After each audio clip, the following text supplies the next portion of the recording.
Welcome from Sananda. Today we're talking about upheaval in your world. It may be as you hear these words that you're aware of a lot of upheaval in the world. Perhaps when you hear these words there will be a sense of not quite so much. But one way or another, you're born into a time of great change on the planet. You're part of the change. Indeed, you may well understand that you are here, at least in part, because you wanted to be part of this changing world. You knew that you had a contribution that you could make. And you also recognized that there were things that you could learn that would help you to grow through this time of change. Behind that suggestion is the understanding that there are no accidents. The reasons why events happen may often be mysterious. Or if you have a sense of the reasons for particular events, those reasons, as you explore them, can turn out to be multi-layered, so that there can still be a mystery even where you feel that you have some understanding of what brought about particular events. And in talking about upheaval in the world, part of my purpose is to encourage, to validate a kind of not knowing. You are in the process of creating the future. And the way that you have organized energy on the earth plane is that whilst you may have glimpses of the future, sometimes very vivid glimpses of the future, the broad understanding of humanity at this time is that the future is outside of the realm of what you can know with certainty. With that recognition that you're creating the future as you go along, allow yourself to feel empowered, that the future isn't fixed, both in the personal sense and in the global sense. And so the way in which you express your energy in the present moment creates the future. And in the moment you have free will. You can choose how to express your energy, how to experience it, how to relate to the world, how to feel that relationship with the world. And those choices that exist in the now are creating the future you are magnetizing towards you. If you look now outside, beyond your immediate sense of being you, at the world in which you live, this planet, planet Earth, you can certainly recognize that upheaval is a characteristic of the Earth. In your own age, there can be earthquakes, volcanoes, tsunamis, major physical events. And these, as far as you can tell, are outside of any control that you may have. So you know that you live on a planet that can behave in ways that have profound and widespread effects, and which you cannot wholly predict. In other words, you chose to invest your energy in a world in which change, sometimes very great change, and change that, as I say, is not entirely predictable, is part of the deal. From that, understand that you are beings of change. Not just in the sense of growing, that's change for sure. And you cannot be in this world without growing in some way or other. But in a more specific sense, that you are agents of change, that you are as beings studying the whole process of change. How does oneness become many? How do many come to oneness? How do you create out of nothing or out of oneness.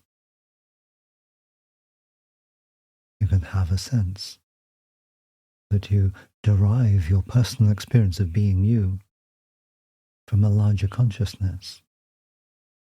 And that larger consciousness may be experienced or sensed or believed to be more of you, a more of you that's not immediately accessible at the human level. Or it can be sensed, believed to be an ocean of which you are, shall we say, a drop, an independent consciousness, in the way that you might imagine a drop of water having its own independent existence, held in by surface tension. But then in other modes of being, it can fall into the ocean and that surface tension goes and it is just absorbed into the wholeness of consciousness. And so by the very process of emerging from that oneness, that immensity of a sea of consciousness into individual form, you are by virtue of that exploring the process of creation, of change. How does it happen? When you come into this earth life, you come, of course, as your own individual self. For most of you, that identification with your individual self is lifelong. But you also recognize yourselves as belonging to a particular species, that you are one of humanity. And however diverse this species might be, fundamentally you recognize that you are of that same species. And this is not simply a biological truth, but an experiential truth. It may be that this experiential truth is more powerful than you might imagine. You are connected. You've seen how a crowd, shall we say, at a concert or a football match can find themselves absorbed into a shared emotion or range of emotions, a feeling of oneness that can be uplifting or cathartic. With your thoughts too. It may be that your sense has tended to be that you are the generator of your own thoughts. You choose what you think, or you choose at least much of what you think. But this too may be less true than it seems. Many of your thoughts, perhaps the majority, do not fundamentally originate with you. It's more as if you are tuning into the mental energy of humanity, or the mental energy of your particular society or community, and sharing in some of those thoughts, perhaps many of them, perhaps modifying some of them, perhaps reacting against them. But fundamentally, as you examine it, you can find that the mental space that you think of as your mind is not hermetically sealed or anything close to that. If you come to your body, you're in a continuous exchange of physical energy with the planet. Every breath you breathe, you're drawing in from all of the atmosphere of the earth. And every breath changes you. It brings you energy that your physical body can use. So though you have this independent example of being yourself before you, you also can recognize that you are part of a larger consciousness or related closely to a shared consciousness, related closely in many ways to humanity with whom you share the planet, and beyond that, related to all life forms on Earth.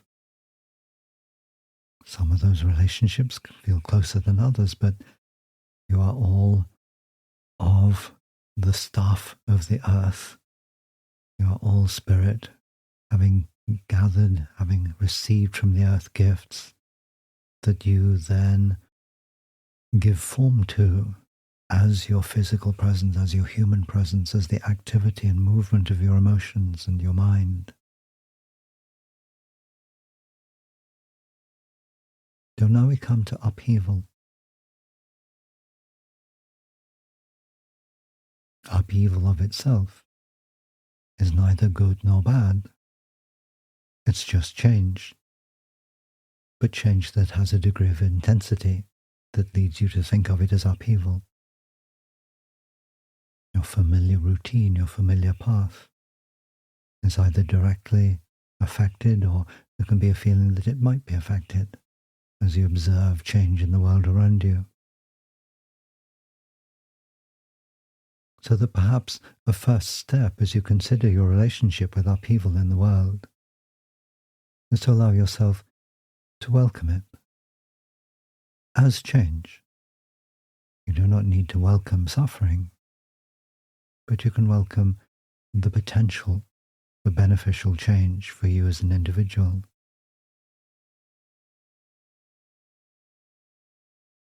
But in this context, the question of suffering is important.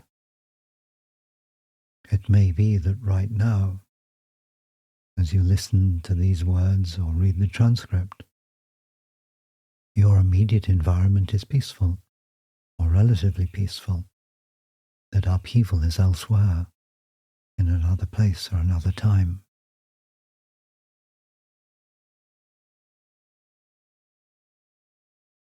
And you can be aware that whilst the process of upheaval is experienced as relatively comfortable for you, either because you enjoy engaging with it or because it feels muted for you, the upheaval is elsewhere in that other time or other place.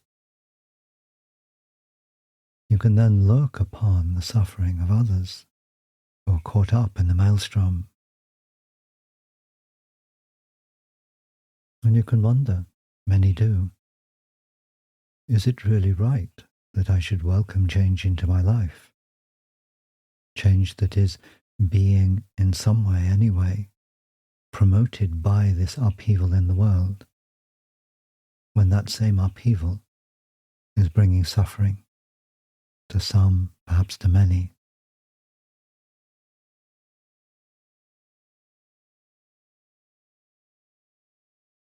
So many of you came to the earth plane out of compassion. If we can describe it in this way, many of you are already skilled practitioners of this energy of compassion. And many of you saw an opportunity in coming to earth to develop that skill even further by using it, by expressing compassion, by looking at how compassion interacts with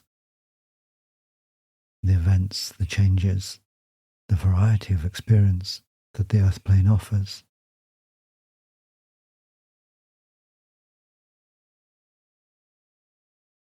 Compassion for one who suffers does not require you to suffer. Indeed, it will generally be the case that allowing yourself to be in a space of balance, of internal harmony, a space of acceptance, a space of a fundamental joyfulness, means that the compassion that you radiate out into the world or direct to particular beings or situations is more powerful.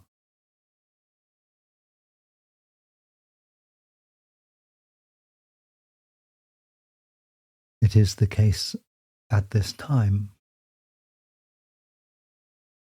that the connectedness of human consciousness carries with it two implications that are very relevant. First of all, the connectedness means that it's very easy for a kind of tsunami-like energy to build up in human consciousness, like the crowd at the football match or the concert. The feelings may be uplifting, exciting, but not necessarily. Collectively, you can find yourself captured by feelings of pain, of hostility, of anxiety, fear. Whatever emotions there are can be felt by many simultaneously and develop their own kind of momentum. But then the other factor is that this is not as yet widely recognized. So it is very easy for people simultaneously to be caught up in a shared emotion, shall we say, or a shared set of ideas, but at the same time not realize that this is a shared consciousness, and to continue to see themselves as individuals and everyone else as an individual. And this sets up or strengthens the idea of separateness.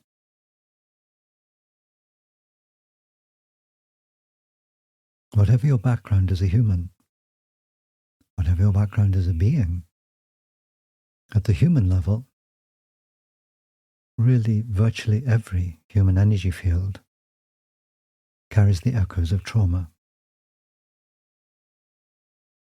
Even if the trauma is long past, the echoes linger on, right through to the physical.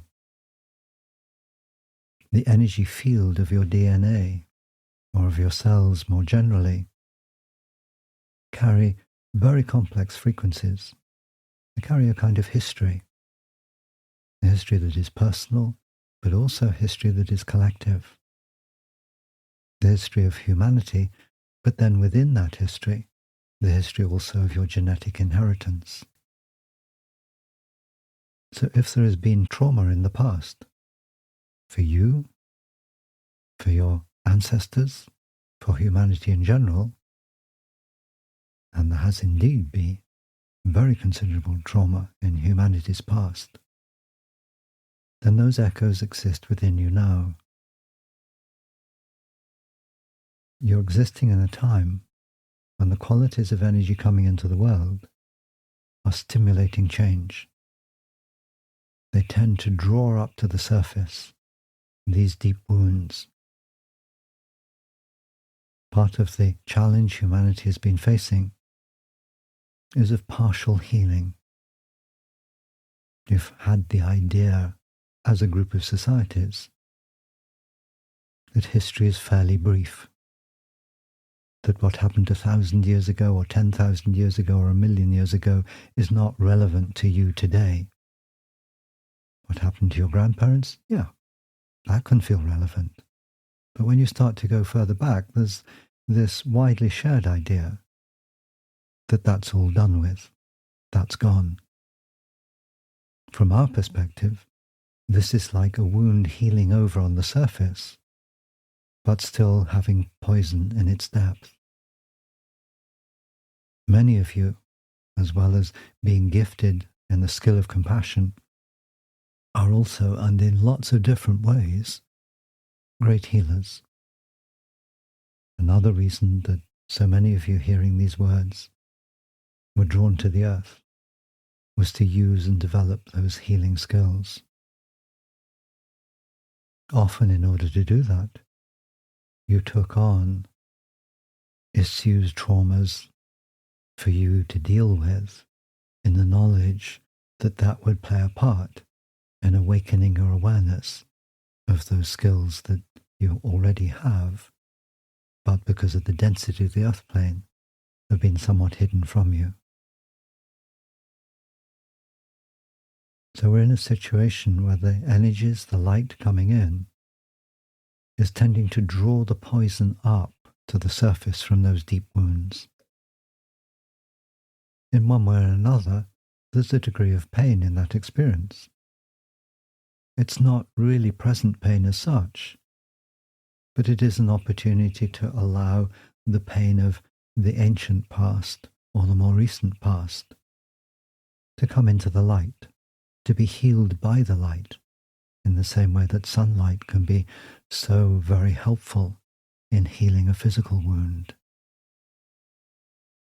This is fundamentally a very beautiful process and will prove to be immensely beneficial for humanity as you move forward. But there is a challenge, of course, in this. Naturally, most people really prefer not to feel pain. Ultimately, everyone prefers not to feel pain. But people's ideas about it can get a little twisted and uncertain. And since pain hurts, there can be a very strong instinct of wanting to get it out of you. And so long as there is a sense of other humans being separate from you, there is a strong temptation to project that pain which is actually yours onto another. The other is the bad guy. The other is the one who's doing it all wrong. The other is the one who's causing all the trouble in the world, etc. You've heard these ideas.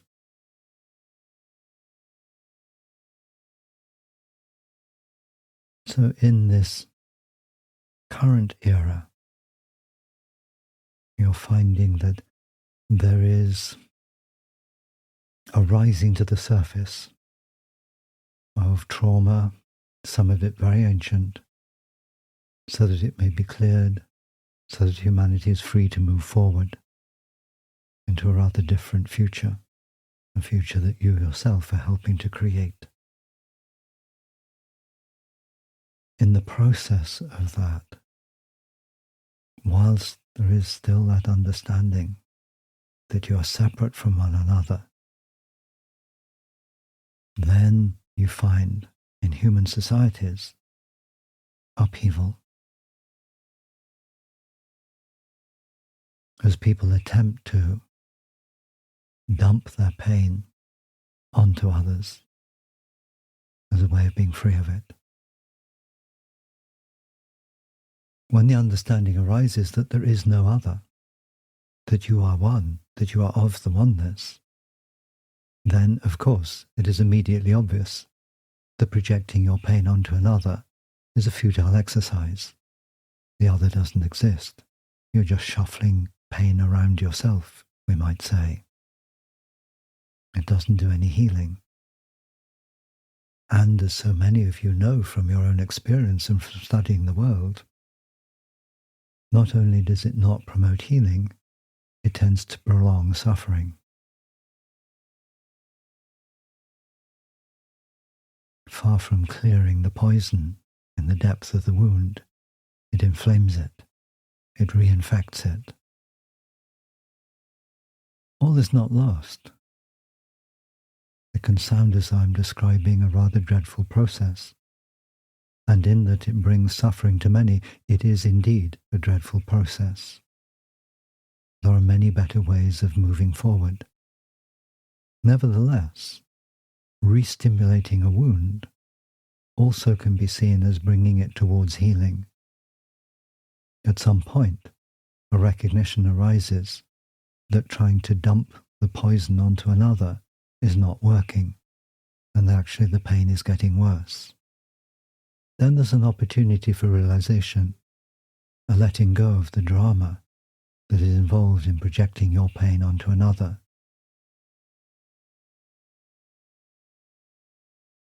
So that if you yourself, feeling perhaps that you're standing on the sidelines of other people's upheaval, or indeed if you are caught up in difficult events in which tragedies are occurring, close to you, even to you, or to those you love deeply. You are not powerless. You're part of the healing. For each person, what you choose to do is different. There is no demand, no requirement that you do particular things. All of you have your own unique ways of expressing energy in the world. You make your choices. If you're drawn to help in practical ways, then please do. But if you're not drawn to behave in particular practical ways as you see it, do not accuse yourself of standing on the sidelines doing nothing, for there is much that you can do. You are a being of light. The more you come to appreciate the light that you are, the more you relax into that light, the more you allow it to open, the more you embody it, the easier it becomes to see the light in all others, to recognize that you live on a planet of beautiful souls, beautiful beings, every one of humanity, everyone, all beautiful. Some of the behaviors that come out of that pain, not beautiful as far as you're concerned. They're counterproductive. They slow things down. They generate more suffering rather than heal it. But holding that vision, seeing the divine being in each, this is very powerful. It's more powerful, more transformative than you might believe. Allowing yourself to witness what is happening in the world. And as I say, if you feel drawn to be involved in practical ways, then please do. But allowing yourself to witness without feeling that you have to be drawn into the upheaval, this too is powerful. It's if you are saying, this old game, I'm not playing it anymore. I have other, more interesting, more uplifting, more enlightening projects. Let yourself therefore engage with your own joy, whatever that joy might be. Do not be distracted by the drama of others. Again, if you are drawn to help in practical ways, using some of your skills or all of your skills, go for it. But if your sense is that the most loving, most helpful thing you can do is to be centered, to be in a balanced space of inner peace, to know yourself as a being of light and all other beings as beings of light, and to sense a path of light, that energy that you are flowing into the future is beautiful, becoming more and more beautiful, and it is immediately available. It may be flowing into the future, but the future can be the very next moment, or 1,000 years from now. In a sense, it doesn't really matter. But that you are expressing the beauty of your essence, your divine self, is immensely helpful to the earth. It's why the earth called you here. You are contributing by being the light you are, the love you are.